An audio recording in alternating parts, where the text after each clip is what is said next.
Olá pessoal, eu sou o Professor Lauto. Sejam muito bem-vindos ao nosso canal. Dando continuidade à nossa série de vídeos relacionados à Bolsa de Valores do Brasil, hoje nós vamos para a parte 3. A parte 2 a gente abordou um pouquinho mais sobre a B3 e se você não assistiu, clique aqui no card que vai ter o link. Nessa parte 3, a gente vai ter que ver alguns conceitos importantes e essenciais para dar continuidade ao conteúdo e chegar na parte prática. Eu sei que todo mundo está louco para a parte prática, mas precisa entender pelo menos o básico desses conceitos importantes, porque em toda a parte prática eu vou estar exemplificando esses conceitos e etc, para a gente não estar parando tanto e explicando, você assistindo aqui, assistindo mais uma vez, você vai passar a entender os conceitos e os termos que a gente vai abordar, tá certo? Então, primeira pergunta. O que é que precisa da matemática para você se tornar um investidor? Investidor CPF, aquela pessoa física, de casa, você vai investir para você e o teu futuro vai agradecer. Mas vamos lá, o que é que precisa? Bem simples, todo mundo acha que tem que entender de economia, juros compostos, matemática financeira, um monte de coisa. Não, pessoal, a única coisa que você precisa de início é isto que eu vou te mostrar. Você vai olhar e vai dizer uma calculadora com 4 botões, uma tela e 4 símbolos, que a gente chama na nossa matemática básica as operações básicas da matemática básica.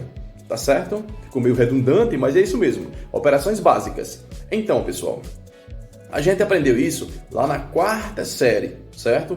Hoje, atualmente, no ensino fundamental, é o 5º ano. Então, a adição, a subtração, a multiplicação e a divisão é o que você precisa saber, precisa entender para poder se tornar um investidor iniciante. Ah, mas eu vou precisar de algumas complexidades de juros compostos e etc, variação de preço. Não. Você tem N ferramentas, várias ferramentas, sites, aplicativos, as próprias corretoras te ajudam nisso, tá certo? Mas o início é a matemática básica, aquela que a gente aprendeu lá na 4ª série, hoje 5º ano, lá no ensino fundamental. Tá bom? Então, sem estresse, sem preocupação, eu sei as 4 operações básicas e as demais coisas eu vou aprender ao longo da minha trajetória como investidor. Tá certo? Agora vamos para alguns conceitos mais técnicos da Bolsa de Valores, da nossa B3.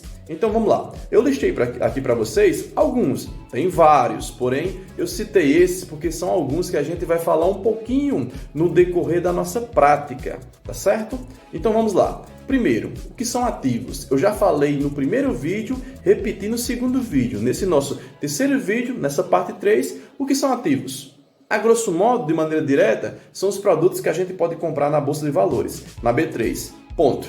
Todos os produtos que estão lá e eu posso comprar aquele pedacinho de empresa, aquele pedacinho de imóvel, chama-se de ativo, tá certo? Exemplificando, ações e FIIs. Eu sempre falo, é por onde a gente vai começar. O que são ações?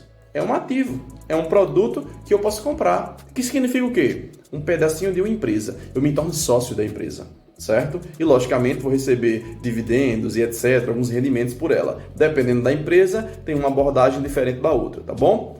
O que são FIIs? Fundos de investimento imobiliário, certo? Por exemplo, do tipo tijolo, que a gente vai abordar detalhadamente. Mas é basicamente o quê? É um produto, é um ativo que eu compro um pedacinho de imóveis, de propriedades, de shoppings, de hotéis, de galpões logísticos, de escritórios, de universidades, de faculdades, exatamente o que vocês estão imaginando, que a gente também vai ver um pouquinho a mais. Lá na frente, nos próximos vídeos, como é que compra, como é que vende, como é que analisa superficialmente, se é bom, se é ruim, o que você pode levar em consideração no momento de comprar, tá certo? Outro ponto, cotação. O que é a cotação que a gente vai falar? Bem simples, é o preço daquele ativo naquele momento.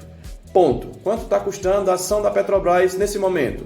Ah, está custando R$30. Esse é o preço. Quanto está custando a ação da Ambev nesse momento? Ah, está custando R$20. Esse é o preço. Então a gente chama de cotação.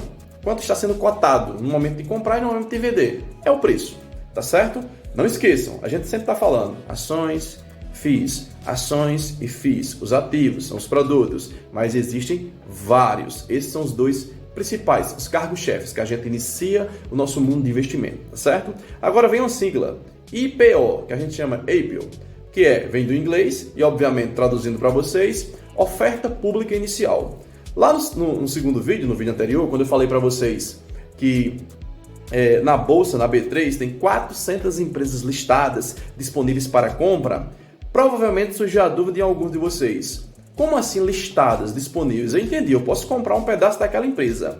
Da Vale, da Energisa, do Banco Inter, do Bradesco, da Magazine Luiza, eu posso comprar um pedaço. A pergunta que surge é, como ela foi parar ali na bolsa? Quer dizer que a empresa do meu pai, do meu irmão, a empresa que eu trabalho, ela pode ficar disponível lá para comprar? A faculdade que eu estudo, ela pode estar na Bolsa de Valores e eu posso comprar um pedaço dela? Pode, desde que a empresa submeta a um processo de IPO, que é oferta pública inicial, ou seja, é por onde a empresa inicia a sua oferta de ações, sua disponibilização de ações. Ela tem que seguir todo um regramento. Vamos imaginar aqui a padaria de seu Joãozinho. Seu Joãozinho vai querer colocar a padaria dele na Bolsa de Valores. O nome é padaria do seu Joãozinho, certo? Ele não é simplesmente fazer um cadastro e está disponível para qualquer pessoa comprar um pedaço da padaria do seu Joãozinho, não. Ele tem que seguir todo um processo e uns procedimentos, todo um regramento, obedecer algumas regras e etc. e leis, tá bom? Para depois ele fazer justamente IPO, a oferta pública inicial de seu Joãozinho. A gente vai poder comprar um pedacinho da padaria dele. Por isso que no Brasil, por isso que na B3, temos ainda poucas empresas. Apesar da Bolsa de Valores ser nova, logicamente comparando a outras bolsas de valores mundiais, como também muitas empresas ainda estão sendo submetidas a este processo do IPO. Tá certo? Então, IPO é o quê? Oferta pública inicial. Qualquer empresa pode ofertar o seu pedacinho lá na Bolsa de Valores? Pode, desde que obedeça todo esse regramento. Tá certo? Outra sigla, CVM, Comissão de Valores Mobiliários. Bem simples, é um órgão ligado ao Ministério da Economia que fiscaliza, cria as regras e faz todo esse procedimento, por exemplo, de IPO, de fiscalização nas empresas, o que é legal, o que é ilegal, pune as empresas, certo? Então é basicamente o nosso juiz da partida. Ele atribui o regramento para a Bolsa de Valores, como também ele fiscaliza as empresas que estão disponíveis para compra na Bolsa de Valores, tá certo? Lembrando, é um órgão do governo, ele nos garante que a gente está comprando a empresa X e que aquele pedaço daquela empresa é nosso, tá bom? Lembrando que ele não garante que não vai cair o preço da ação, daquele pedacinho que eu comprei, mas ele garante toda uma legalidade ali dentro. É um mercado regulamentado, é um mercado legal, tá bom? Corretoras, que na verdade são corretoras de investimento. Eu preciso fazer o cadastro nestas empresas ou em uma dessas empresas para poder comprar as coisas na B3, tá bom? Essa empresa faz essa ponte, esse intermédio, tá certo? Aí surgem algumas dúvidas. Eu tenho conta no Banco do Brasil, eu tenho conta no Bradesco, no Santander, no Banco do Nordeste, seja lá em qualquer banco, na Caixa. Eu posso comprar uma ação lá pelo meu banco? Poder pode, eu só não recomendo. O que eu indico é o que eu fiz. Logicamente, estudei, etc. Agora estou passando esse conhecimento para vocês e percebi que você criando uma conta em alguma das corretoras de investimento sai muito mais barato, se não de graça. Toda essa questão de taxa e etc. E eu só vou pagar quase que o valor da ação que eu estou comprando. Se você for pelo banco, o teu gerente ele tem meta. A meta dele é vender seguro, é vender previdência e é vender os produtos bancários, como também vender investimento. Então ele não vai muito se preocupar com você, obviamente tem as exceções, mas também ele não vai pegar na sua mão e investir para você sem cobrar nada, ele vai te cobrar. Aí as corretoras não cobram, a maioria das corretoras não cobra. A gente vai listar algumas depois em um vídeo separado, provavelmente depois desse, e a gente vai explicar para vocês o funcionamento dessas corretoras, inclusive eu vou dizer as que a gente usa. Uso essa e essa, porque não cobra isso, nem isso, nem isso. Ponto. Tá certo? Dividendos. O que são os dividendos? Dividendos é bem simples. Nada mais é do que quando você compra um pedacinho de uma empresa, quando você compra um pedacinho de um imóvel, seja ele um fio de tijolo, por exemplo, você vai receber o aluguel daquele imóvel, você vai receber a divisão do lucro daquela empresa. Logicamente, dependendo da empresa e depende do que ela distribua como lucro, tá certo?